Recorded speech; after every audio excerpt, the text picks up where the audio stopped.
Salve você antenado aqui no canal, meu nome é Lineker Biondi e eu vou levar você para pertinho de todas as informações do Vasco nessa quarta-feira de alívio. Ó, vou falar um negócio para você, hein? Caramba, aquele jogo ali contra o Operário, eu já estava ficando maluco. Naquele momento ali que o Léo Jardim defendeu o pênalti decisivo do jogador do Operário pós aquela confusão, e aquela confusão ali realizada pelo Hugo Moura com o Alano, aquilo ali foi decisivo, desconcentrou completamente o jogador, foi um momento decisivo ali da cobrança dos pênaltis, e o Léo Jardim fez a defesa que deu ainda, né, vida ao Vasco. Rapaz, eu já estava pensando já em o que falar aqui nesse vídeo pós uma eliminação num trabalho do Fernando Diniz, que começou bem, né?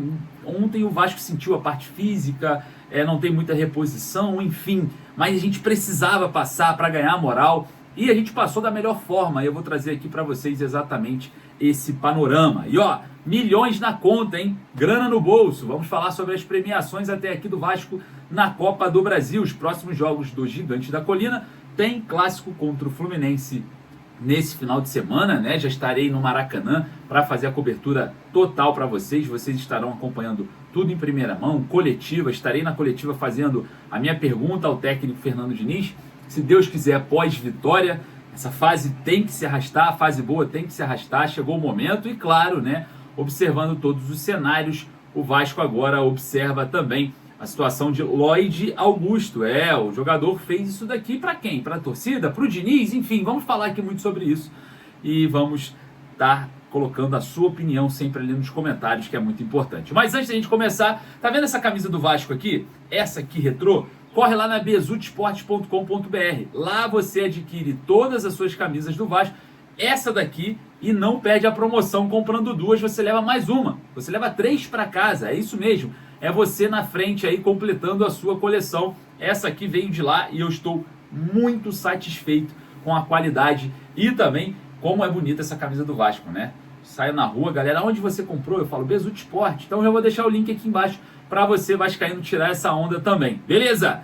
Corre aqui, primeiro comentário fixado. Sem mais delongas, como temos muitos assuntos no vídeo de hoje, solta a vinheta. Enquanto a vinheta passa, eu peço para você deixar o joinha, que ajuda o nosso canal a estar aqui diariamente trazendo notícias para vocês e também estando nas coletivas acompanhando e fazendo a cobertura do Vasco. Então, deixa o joinha que ajuda a gente pra caramba. Fechado? Solta a vinheta, bora pro vídeo.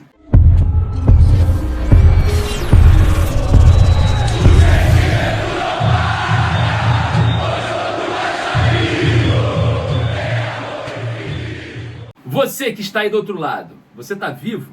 Então, se você está vivo, você chegou aqui para assistir esse vídeo, eu peço para você, humildemente, para deixar o joinha, para dar aquela moral aqui ao nosso trabalho. E claro, o Vasco se classifica contra o Operário em um jogo muito perigoso, né? A gente vai falar aqui sobre a partida, sobre o andamento, sobre Lloyd Augusto ter feito um gesto ali, né? Um jogador que tem aí algumas situações a serem resolvidas.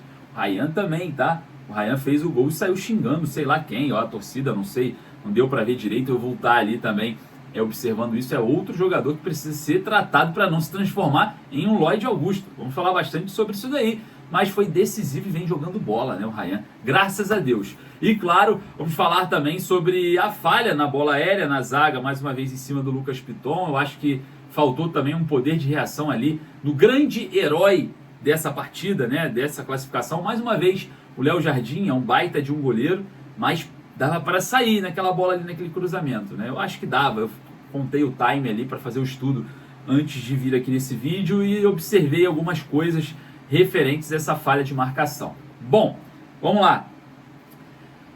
Vasco agora enfrenta o Fluminense no próximo sábado, né? Depois tem o Melgar, mais um jogo decisivo de Copa, só que Sul-Americana na próxima terça-feira, e depois encara o Red Bull Bragantino em São Januário, né? Vale lembrar que essa situação envolvendo a Copa Sul-Americana, o Vasco está em terceiro e se vencer o Melgar vai para os play-offs. Só a vitória interessa ao Vasco contra o Melgar em São Januário. É só a vitória.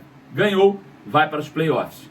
Empatou, tá fora. Perdeu, tá fora. Então, só a vitória interessa. Com certeza a equipe do Melgar fará um ferrolho, né, na parte defensiva, e o Vasco propondo o jogo, acredito que consiga furar esse ferrolho, né? A fase é boa, os deuses do futebol já estão dando sorte ao Vasco, né? Ontem tivemos mais uma vez aí a intervenção divina, porque eu vou falar para você, hein, o que o Vasco proporcionou para o seu torcedor ontem foi algo que quase escapou a classificação nas mãos do Vasco. Enfim, vamos falar bastante sobre isso, mas ó, caiu, meus amigos, milhões na conta do Vasco. O Vasco já ganhou pela primeira fase da Copa do Brasil R$1.543.500. Na segunda fase já ganhou R$1.874.250. E agora, na terceira fase, R$2.315.250. Meus amigos, mais de 5 milhões nos cofres do Vasco, já por passar dessas fases. Realmente a Copa do Brasil é a Copa milionária do Brasil. A premiação do campeão ultrapassa 100 milhões de reais. Então é muito interessante avançar nessa competição. E ontem, né, o Vasco coloca o dinheiro no bolso, milhões na conta e também observa, né, quase escapar essa questão. Vamos falar aqui sobre os destaques do jogo. Bom, o Vasco inicia, né, numa partida bem abaixo daquilo que vinha jogando contra o Fortaleza, né? Jogou bem também no primeiro tempo contra o Lanús, depois caiu muito a questão física, e aí o Vasco começa essa trocação de igual para igual ali contra o Operário. Um jogo perigoso, a torcida começa a ficar impaciente, o jogo não sai, aí o Vasco numa jogada de ataque de última linha, e é o Ryan que tem que atacar essa última linha mesmo. É ele que tem essa arrancada, é jovem, e tem explosão, também finaliza bem. Ele ataca a última linha, rouba a bola do zagueiro do Operário e marca o primeiro gol da partida, né? Aliviando todos os sintomas, né, de preocupação em São Januário. Depois a gente vem no segundo tempo, mais uma vez, trocação, lá e cá, trocação, lá e cá. O Vasco chega no final ali da partida e leva um gol bobo. Por que bobo? Não é só foi contra o Operário. Contra o Melgar, o Vasco levou gols, principalmente ali do lado esquerdo da defesa em bola aérea. Contra o Lanús, jogada pelo lado esquerdo da defesa também, gol contra o Lanús. E se repete contra o Operário, esse lançamento para o lado esquerdo da defesa do Vasco, onde o Piton não consegue subir e acaba o Vasco levando o gol de empate em um momento que eleva moral, né? É um momento perigoso levar um gol naquilo ali, porque você traz o seu adversário para dentro do jogo, faz com que seu adversário se impulsione e ganhe moral para o que vem depois. Se tivesse mais tempo, o Vasco sofreria, obviamente, com esse ímpeto do Operário. E como tínhamos os pênaltis, a gente também sofre nessa questão da moral. Os caras ganham moral e entram no jogo. Então, mais uma vez, um gol de bola aérea, que precisa ser corrigida, e eu trago aqui para vocês uma análise pouco emocionada, né? A gente tem que também ter a razão e saber separar as coisas. O que aconteceu nesse lance, né? Um cruzamento na área muito longo, porque a marcação estava em cima ali antes do cruzamento, né? E a partir do momento que a bola viaja, eu senti falta de duas coisas. Uma cobertura atrás do Piton, seja feita por um volante, ou propriamente um zagueiro empurra o Piton um pouco mais para trás e encosta, né, naquele setor. Então, o erro de posicionamento é um dos fatos que eu consegui observar. E observem o lance. 2, o Piton ele disputa mal, né? Ele não vai inteiro para a jogada. Então o jogador do Operário consegue cabecear aquela bola ali com facilidade. Bom, outro erro que eu também observei. A bola aérea muito longa, uma bola muito demorada para cair dentro da área. Facilmente o Léo Jardim conseguiria interceptar aquele cruzamento, saída na bola, mas também ficou pregado dentro do gol. E aí proporcionou uma jogada muito mais tranquila. Vários goleiros de Série A do Campeonato Brasileiro sairiam nessa bola, né? Principalmente os dos nossos rivais. E o Léo Jardim não saiu e proporcionou ali, né, o erro do Piton, o erro de cobertura e o próprio erro, na minha opinião, do Léo Jardim na saída de bola. Mas por que eu estou falando isso? Porque você analisando friamente, sem emoções, esse lance, ele te proporciona uma análise mais técnica do assunto. Mas falando de Léo Jardim, o grande herói, né, dessa classificação, o Vasco vai para os pênaltis, né? A gente tem ali uns pênaltis muito bem batidos, tanto dos jogadores do Vasco quanto dos jogadores do Operário. Em um momento decisivo, o João Vitor perde, né, um pênalti ali, indo muito displicente para a bola, desconectado, completamente voado, foi de qualquer jeito, telegrafou o canto, bateu fraco e aí perde o pênalti, dando esperanças ao Operário. Até que chega um momento, né, que infelizmente a gente teve que observar, né, um cenário muito complicado na partida, que foi o Operário tendo que fazer o único gol para se classificar e eliminar o Vasco. E aí entra a figura do Léo Jardim fazendo uma grande defesa. Mas antes dessa cobrança a gente teve uma confusão, né? Ali entre os jogadores do Vasco e os jogadores do Operário, o Hugo Moura ali com o Alano, empurra. Isso foi um fator predominante para que a desconcentração, né, do jogador do Operário que ia bater o pênalti fosse predominante. E aí foi lá e o Léo Jardim fez a defesa. Voltando para o jogo, né? A gente teve o Lloyd Augusto, que fez uma jogada, estava mal no campo, fez uma jogada e pediu, eu acredito que pro professor Diniz, e aí, vai falar o quê? Depois de uma bela jogada, apenas aquela jogada no jogo em que o Lloyd entrou. Aí ele pega a bola para bater o pênalti, bate bem, né? Faz o gol e sai de cabeça baixa. E o que falar do Lloyd? Nós vamos falar sobre isso. Depois o Léo Jardim, o herói da classificação, baita de um goleiro, sem dúvidas, foi lá e defendeu a penalidade pós o gol do Lloyd, dando a classificação ao Vasco. Bom, observando esse cenário, que o Léo Jardim é o herói, muita gente perguntou para o Diniz sobre seleção brasileira, o Léo Jardim. Aí eu falo para você, só falta uma coisa para o Léo Jardim ser seleção brasileira titular, que é uma das coisas que a gente fala o tempo inteiro. Quando o Léo Jardim aprender a sair do gol em cruzamentos, em bola aérea, o Léo Jardim é titular absoluto da seleção brasileira. Porque é uma das falhas do goleiro que precisa melhorar e que, se ele se otimizar, ele vai ser o melhor goleiro do Brasil, com toda certeza, sem sombra de dúvidas. Ele só não é por conta disso.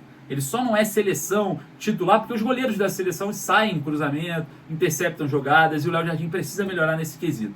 É um baita de um goleiro, é claro, né? Para ser perfeito, ele precisa melhorar essa questão. Mas, indiscutivelmente, o Léo Jardim é o grande goleiro hoje do futebol carioca, indiscutivelmente. E claro, a gente observa ele sendo decisivo mais uma vez em Copa do Brasil. Não é a primeira vez. Bom, e as pessoas perguntam, e agora? O que vai acontecer com o Lloyd Augusto? Vamos lá, vamos tirar novamente a emoção da nossa análise para falar sobre o angolano, que fez um gesto e não pegou bem, que não ligou muito pelo Fernando Diniz, estava chamando ele ali, pediu para esperar, enfim, uma relação na hierarquia que fere, né, esse momento entre treinador e jogador. Mas Fernando Diniz foi categórico ali na coletiva, falou, na verdade desconversou sobre o caso, e ali do Lloyd, nessa questão, a gente precisa também entender uma coisa. O Lloyd, ele foi contratado pelo Vasco como ativo para jogar no clube. Automaticamente, a culpa dele estar aqui, fazendo tudo isso, talvez nem seja dele, né? Seja de quem contratou, seja de quem trouxe, quem foi buscar, quem fez a proposta e quem analisou o jogador para ele jogar aqui no Vasco.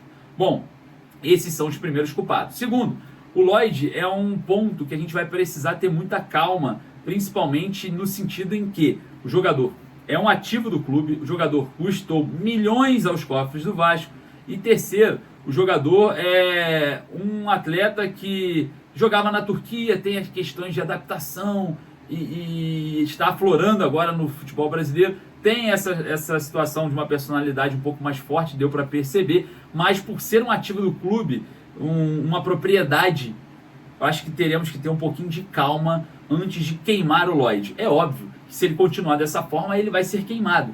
Mas a gente vai precisar ter um pouco mais de razão e menos emoção nessa análise sobre Lloyd Augusto. Porque seria mais uns milhões, quase 20, jogados fora, né? Então, a gente vai precisar entender o que a diretoria vai fazer, o que a comissão técnica vai fazer. O Fernando Diniz foi inteligente, não falou sobre o caso, desconversou.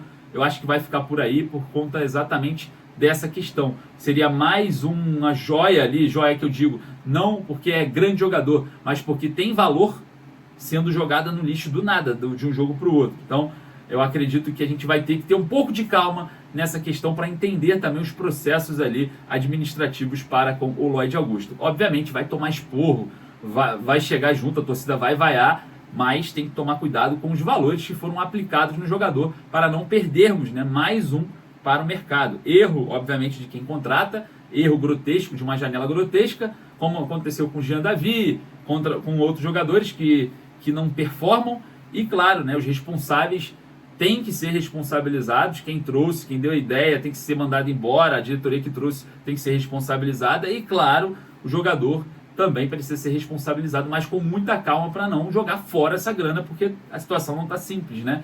situação está difícil financeiramente, então tem que pensar bastante nessa parte administrativa também. E claro, eu quero saber a sua opinião, né? Óbvio, falando com a emoção, tem que mandar o loja para aquele lugar, mas infelizmente a gente tem que pensar um pouco e analisar os fatos. Qual é a sua opinião? Vai lá nos comentários, quero saber o que você acha sobre isso. Lembrando que você que quer comprar sua camisa do Vasco igual a essa, o link tá lá nos meus stories do Lineker _Vasco. Corre lá no Instagram. Um abraço.